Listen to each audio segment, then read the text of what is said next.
if you're someone that's trying to jump higher, inevitably there's going to be discomfort while you're training, whether that's soreness or pain. It is very important to know what is an acceptable level of soreness and pain. That way you can make long-term progress and not end up taking steps backward. We always want to be taking steps forward. I'm Isaiah Rivera, 50.5-inch vertical, which is the highest officially recorded vertical in the world, verified with video proof and measuring everything. And this is John Evans. He coaches me to jump higher. Together, we have a business called THPstrength.com where we coach athletes to jump higher and get rid of knee pain. If that is you, go check us out at THPstrength.com. Use the code THP for 10% off of your first month. Having said that, I guess let's define soreness, let's define pain. What the hell are those two things? So the motivation behind this is I have a lot of athletes come to me and they'll say, oh, I feel a 3 out of 10. I feel a 4 out of 10. I feel a 5 out of 10.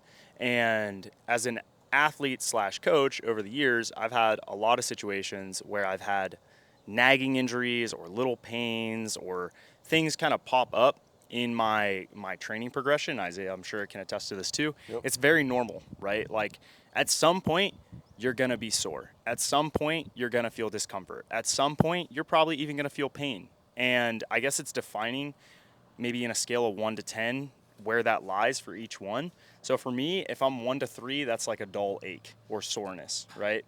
From 3 to 6, that's like I would say from 5 to maybe even from 1 to 4 is like a dull ache, discomfort, soreness. From 4 to like 7 is like, okay, it hurts a little bit.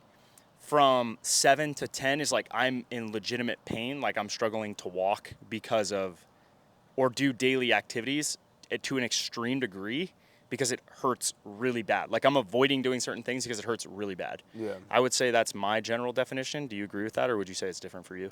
For me, it depends on what body part we're talking about.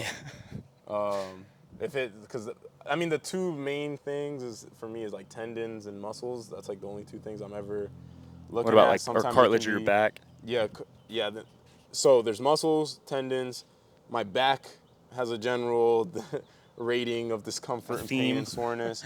Then ligaments, specifically like ankles, and cartilage as well. That would be PFP in my knee, and then meniscus is the other one that kind of falls under that category. So it's like ligaments, cartilage. So it's its own thing. So you have like your own general idea of what levels of discomfort are okay for each of those specific tissues, and Yep. then you're able to gauge whether you need to adjust something accordingly, Yep. right?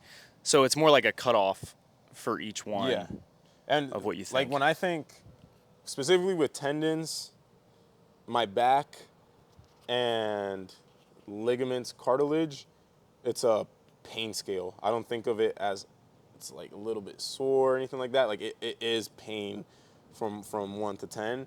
My muscles, I see that as like soreness, unless it's a muscle pull, at which point I just feel like a sharp pain. Soreness, by its definition, is discomfort and pain, but it's different. And if you're an athlete, you probably know what soreness feels like. And then I have low levels of soreness and then extreme levels of soreness. Right. And for me, it's almost like thinking about at what point is something going to be a long-term limitation where Yeah. it stops my performance Yep. or my ability to compete. Not even necessarily my ability to train, because you can always train, you can always work around things. But again, at what point is it a limitation for me in terms of doing the task I'm setting out to do? So if I'm trying to run a 100-meter dash in 6 months, I'm trying to jump 40 inches off 1 or 2 feet. At what point is the pain so significant that it's actually limiting my ability to do that? Yeah. And I would say the difference maybe between, like, at what point is it an injury versus it hurt or whatever else is kind of difficult to say for sure. Like, I know if I'm jumping, like we talk about the knee thing, if I don't feel a 3 or if it's less than a 3 during the session, during when I'm warmed up, and it's not persisting and getting so bad that the next day it's really painful such that it won't be a 3, it'll be a 4 or 5 then the following week, then I'm not worried about it, right? I'll say that again. If I'm feeling a 3 during a session, that is not going to limit me from jumping my highest. It won't. And it's not going to get bad enough. That's the same for me as well. Yeah, it's not going to Specifically get with bad enough. Tendon pain. Exactly. Yep, my patella, my Achilles, my hip. It's not going to get a tear or a rupture or anything like that. very unlikely that that's going to happen if I'm doing all the other load management principles, which we always are. It's not going to get worse the following week if I'm following that principle, and ultimately at the end of the day, that's going to allow me to train more intensely. And with tendons, because you explained yours, with tendons for me, a 1 is nothing. I don't feel any sensation in the tendon. A 2, like the slightest bit of pain in the tendon. Like, give me an example, like a bruise or like a cut? It's like a cut, like a small cut. You feel like a little cut in your tendon? Interesting. Well, I mean, like if I were to, I don't even know how to. It's like if I were to get like a like a paper cut, yeah, or not even drawing blood. Yeah, like actually, it's more like flick. Yeah, like you're flicking, All like right. how it feels like to flick your arm. Like that's about like the sensation I'm getting in my tendon. A 3 is when it starts feeling sharp. That's for me. Like there is pain there. That smells really bad. That smells horrible, and I want to move. All right, pause this. Take 2. What were you saying? So that's what a 3 out of 10, and then a 4, it starts becoming very sharp, and it feels like I'm doing damage. And I do want to say, pain is subjective. Everybody has different levels of pain tolerance. We're not inside your body. We're not gonna know what you're feeling. I would say, as a general rule, is just start tracking your pain day to day. And a 3 out of 10 means that you can do the activity that you're doing, and you can come back 48 hours later and do it again. I think that's as a general. You can still train hard. Okay, so at what point are you hurt or injured? At what point are you like, I'm actually hurt or I'm actually injured? It's when I start. This is an injury. I start feeling a 4 out of 10 if I can get up to a 4 out of 10 and stop and be fine. What is that, like if you're at a 4, you tore it, whatever it is, you broke it, it busted, it exploded? Like, what does that mean? You know what I'm saying? Like, at what That's point like are you 8, 9 out of 10. That's where you're like, I'm physically. I mean, from actually injured. tearing my tendon. Yeah, that was a 10. That wasn't even. I would say it was like a 9. Like the pain I felt was a 9 out of 10 when I jumped, and it tore. So that's probably one of the highest levels of pain I've experienced in my you've ever had. Yeah. Anything below, I've gotten to like a 7 or an 8, like a lot in my life.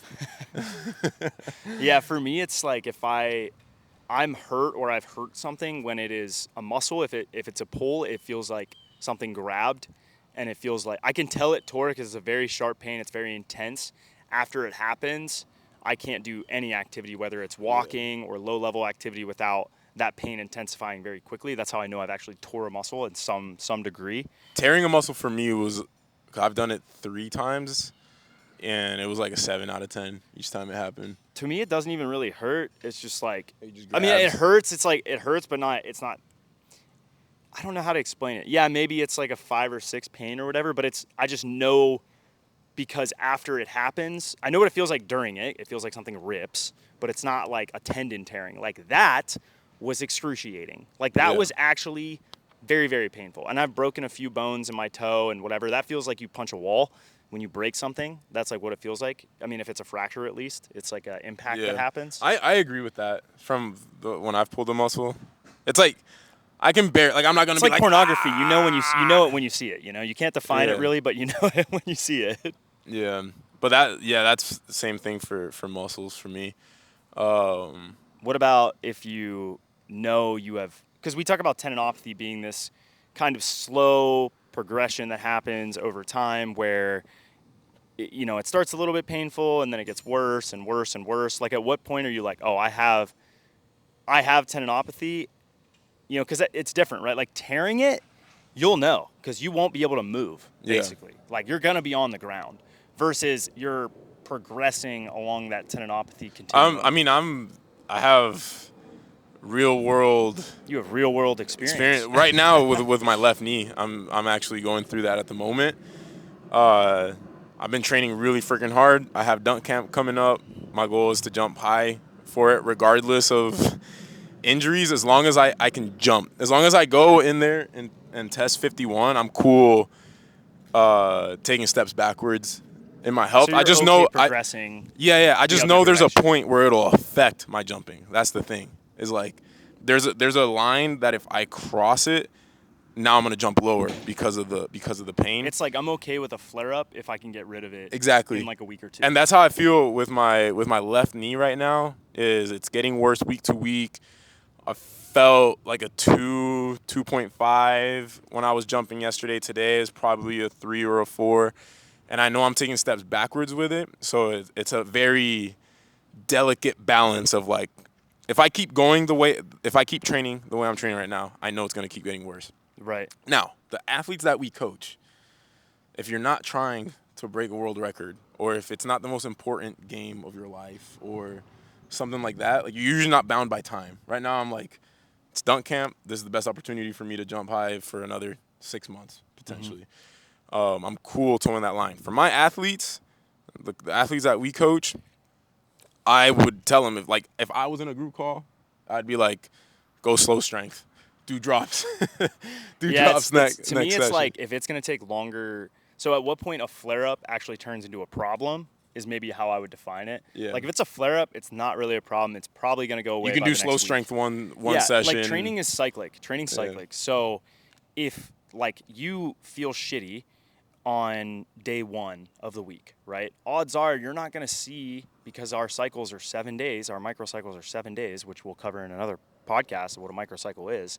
But that means you start here. If the circle starts here, you're not back at the start of the circle, until 7 days later. Yep. So if I feel shitty day 1, right, and maybe halfway through that cycle, there's a similar type of stimulus, okay, maybe I bounce back halfway through that microcycle or the 7 days where it's like, okay, maybe now I've trended downwards a little bit. But if I know that I have, another 3.5 days before I need to be doing day 1 again, I'm good. Yeah. Because again, training's cyclic.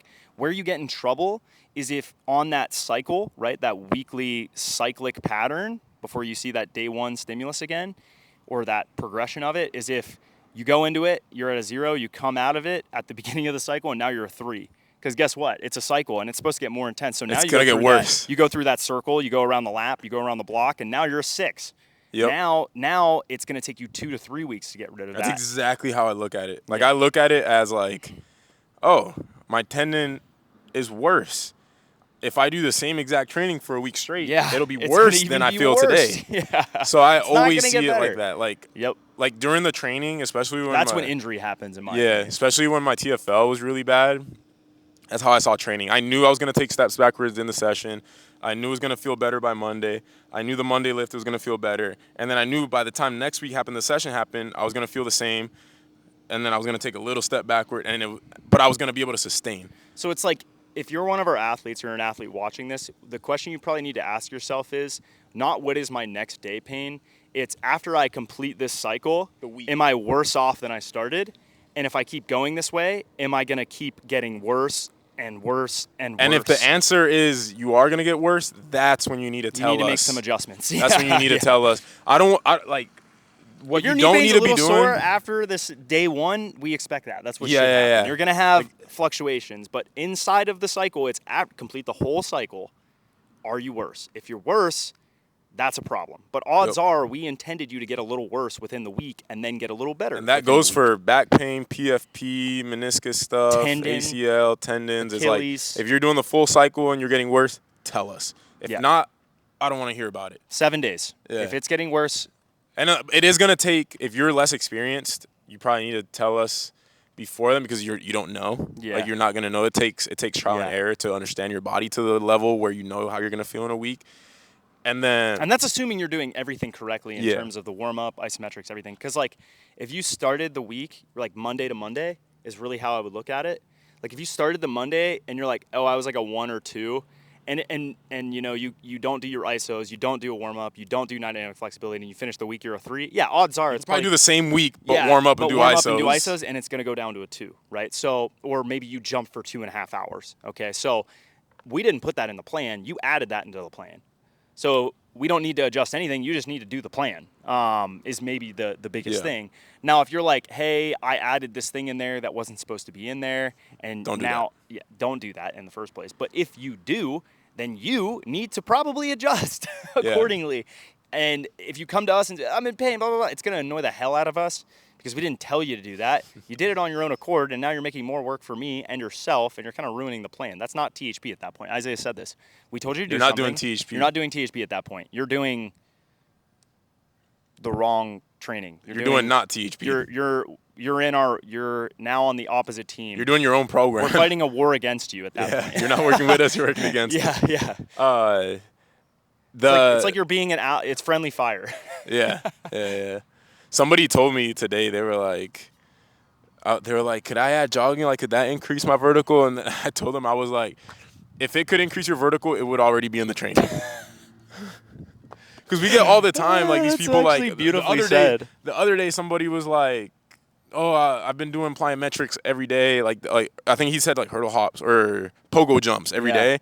He's like, should I keep it in the training? I told him the same thing. I was like, if it would help, it would be on there. Yeah, that's a beautiful thing. We've been literally for 10+ years learning every day for hours a day, testing on thousands of athletes, testing on elite athletes, on average athletes with tendon pain, without tendon pain.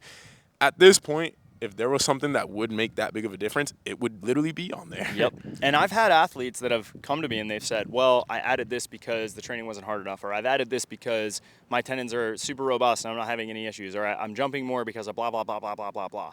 And at that point, I'm like, okay, fine. You want to train hard? We'll train hard, and I'll adjust the training accordingly, and they'll still try to add that stuff. And at that point, I'm like, okay, so this isn't necessarily that you're healthy and you can train harder. It's that you don't think that the plan I gave you is good enough, effective enough, or that you know more than I do. You're not bought in. Yeah, and you're trying to take information from other places that isn't a part of the system and apply it to the system. If you add things to what we're doing, you're not doing the system. You've now created a new system. You've added things to the system, and it's not a system anymore. You have interrupted the system. You've interrupted the cyclic pattern that I created. And I don't want you guys to think, too, that, like, we're dogmatic. Listen to your body. That we're dogmatic and we're not going to learn. And it's specifically plyos. Let me say that. Yeah. It's specifically plyometrics. Adding plyos when it's not meant to be there on days it's not meant to be there. We're open to testing new things. We're not going to test it on you. If we're going to test something, it'll be with us or an athlete that, like, we've been coaching for a while and is willing to test. If we're going to test the safety rating of it. We do test. Test it on ourselves. We test a lot. Or it has to be an athlete. But a lot of it that, is it's so stupid that we're not going to test it. Like, we know doing pogo jumps in addition to our training, to me, is so stupid. Yeah. That I'm not even going to. Yeah. There's so many implications to that. It's specifically but if you were to high be intensity like, plyos. If you were to be, if you were to come to us and be like, yo, look at this research study that was just done, and then give us actual, like, good evidence and a good argument on why it would work, I'd be open to listen to it. Yeah, or test and if it I know ourselves. you're smart, a lot of times it's obvious they're not smart. And it's like, yeah, so. I think, too, one other thing I just thought of, like a scenario with Hideaki, right? He's one of the athletes I coach, and he came to me, he was a skateboarder. He's like, dude, I can eat this volume up. You talked about best case scenario, what you would do. I want to do that. And I'm like, well, the reason I don't do that is because I've tested it 1,000,000 times, and every time people get hurt. And he's like, no, you don't understand. I am literally bomb-proof.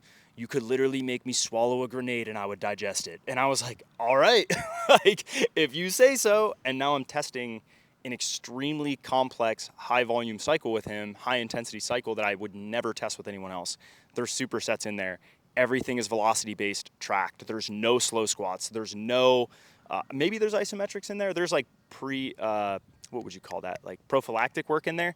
But by and large, the whole cycle is just super complex stimuli I don't use because it makes guys super injury prone. Like, that's a scenario where he came to me, he asked me to do that, took on the responsibility. He's liable for whatever happens, and I told him that, and he agreed to it, and now he's testing it, right? Like, there are scenarios like that, but by and large, that's the 0.001%. And even then, I don't even know if it's sustainable for him. Like, I would even say that, and I know he watches our podcast. And that cycle is currently being tested by him. It's in the works, and I'll save it. I'll use it later if a guy, like, this is the scenario I gave in a previous episode about cycles. I'll save that, but it's probably going to be used once every 3 years. I might program that month of training in a very specific scenario. Let's talk now about what you should do with muscle soreness. Ignore it. Don't be a bitch. Do anything. Oh, you're sore because the training's hard? Good. Keep doing it. it'll go away. I say this all the time. You want to stop getting sore, do the thing that made you sore in the first place. The reason you're sore is because you haven't been doing training. You haven't been training, so you get sore. It's called DOMS, delayed onset muscle soreness. You know how it goes away? By just time. Just And live if your it's life. extreme, Protein sleep isn't going to do anything. If it is extreme, still go work out. You can Yeah. cut the intensity a little bit and the volume a little bit. And but I'm not talking about the kidney thing that happens with CrossFitters. What is that called? Myolysis? rhabdomyolysis. Yeah. I'm not talking about rhabdo. Like, I'm not talking go do push-ups, like 1,000 push-ups when you haven't been working out, you know? Our volumes are modest. If you're incredibly detrained, like you've been sitting at a desk and never exercised in your whole life, probably let us know at that point because, you know, doing 10 4x10 squats. Easy training. If you can't handle the training, tell us. Like if you think it's... Wait, when you say we have easy training, you mean we can program easier options? Oh, yeah, I don't mean in general, like our training is easy. I'm saying we have options that are for beginners. Yes, exactly. So tell us if that's the case. But soreness in your muscles, I don't want to fucking hear about it, honestly. Unless it's a pull and you can't walk because it's tweaked and sometimes soreness can be that bad. So give it a day or two and see, right? Generally, I'll say do it, pay attention to pain levels. Don't go above like a 3 or 4 with a muscle if you're worried you pulled it. Load it every 48 hours, right? Now, if it's like a tendon or something like that, it's like he said, look at the cycle. Is it getting worse Monday to Monday? Same thing with back pain. Same thing with cartilage pain. Okay, that's generally how it goes. And then if you've been doing that and you're still at a 3 and you're always at a 3 regardless of what you do, then that's your new baseline. A 3 is a 0 for you now. Because whether you do nothing, it's still a 3. Whether you train, it's still a 3. Whether you train harder, it's still a 3. A 3 is the new normal for you. It's not getting worse. It's not getting better. And it's staying the same if you do nothing or you train hard. It's always a 3. At that point, a 3 is the baseline. It's probably not going to get worse because it hasn't. So just accept that and move on with your life. Like I wake up in the morning, my back is a little sore, but it's been that way since I was 15. So I don't think about it being sore. Yeah, it doesn't limit you. Yeah, I don't think about it being sore. You could technically address it, but if Yeah, your goal is to I'm gonna do that jump for higher, 6 you might years waste and not time. train. You Yeah. might waste time. Then you'll never be training again. Like that's how I view it. It's like, oh, I could address it or whatever else, and it's like then I'm not going to train. That's like with me. Like I have like nagging injuries, but I've been able to train all year and make progress. And I'm like, I wouldn't even call it a nagging injury. It's just like I get a little minor, sore. yeah. But it's like a little could I minor spend soreness.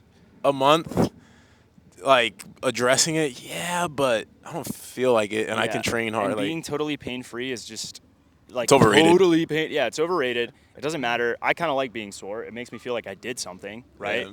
And you know, like oftentimes by doing nothing, it just goes away on its own. Or like the nature of training cycles is, if you're sore, it's probably because we did really specific volume for too long, and we're probably going to follow it up with something general in the next month or a deload, and you're probably going to feel better during the deload. That's the beauty of training. And sometimes I'll roll the dice. I might be a 3 on the Monday, and I'm like, I'll change a couple things, adjust some things. You know, maybe it's a little bit different, but I'll come back and maybe I'm a 4. But I know I have a deload the next week, so I don't really give a shit. I always just ask myself, can I do the training? It's not, am I pain-free? Are my tissues healed? It's, am I healthy enough to do the training? The paper says 5x5 at 85%.